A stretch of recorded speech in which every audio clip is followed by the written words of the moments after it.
Thomas here. Our big deal is dropping temperatures, but in Buffalo, they're having a big deal. It's amazing. We'll show you some numbers. 66 inches down already, and it's still going to snow tonight, tomorrow, and into tomorrow night. It's a historic snowstorm out that way. In our area, it is the colder weather. You can see the little snow showers and snow squalls tied up in the clouds. Every now and then the visibility drops as one of those goes by.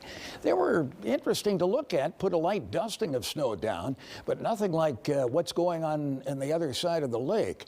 The fact that the whole continent on this heat sensor satellite view is milky white is an indication of the scope of the cold air. And you can follow the jet stream, which goes up into Alaska, then loops southward into the country, dragging this cold air in. Cloud elements show that plainly. This cold air is going to sit right over us, will be at the height of its intensity tomorrow and tomorrow night, starting to get out of it on Monday, and then there's milder air, more seasonable air. Won't be a warm spell, but by Wednesday, which is what we're looking at here, we could get up close to 50. But there's another shot of cool air coming down, and look at how this plunges into the area by later next week.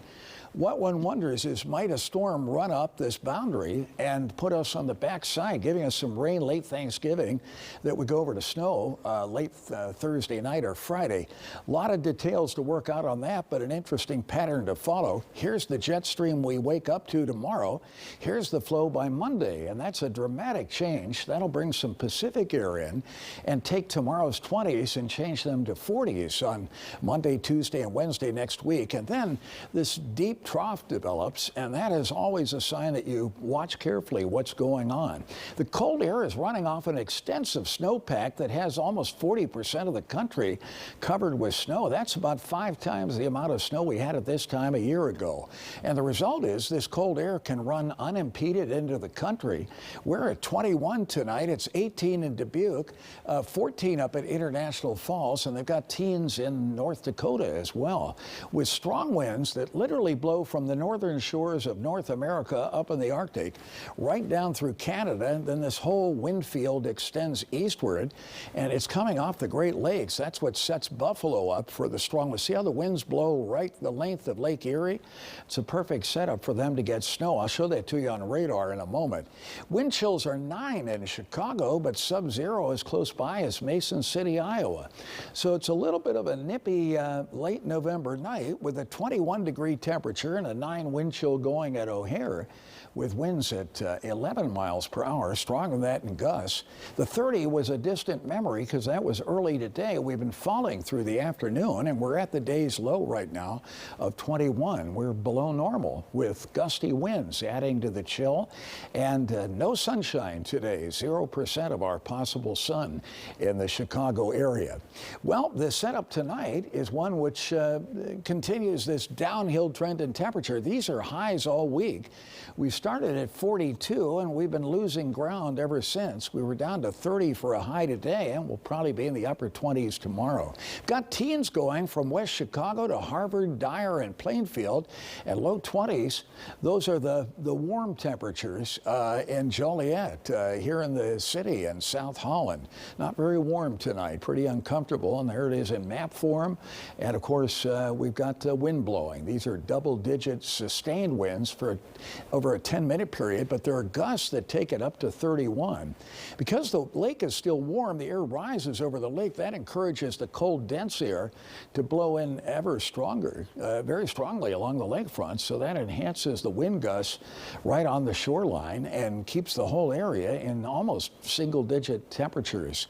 Lake Michigan is down 9 inches from a year ago. It's Friday. That's reported to us on Fridays by the Corps of Engineers. Water temperature is still 47. It was 51 at this time a year ago. So here's what's ahead. Biting winds tonight, flurries, and a windy, frigid day with snow showers tomorrow. The winds tomorrow will be stronger than they were today, with a lot of cloud cover, but not precluding the chance of maybe a little bit of sunshine mixed in, but it'll be like today. In the few areas that saw it, it won't last long.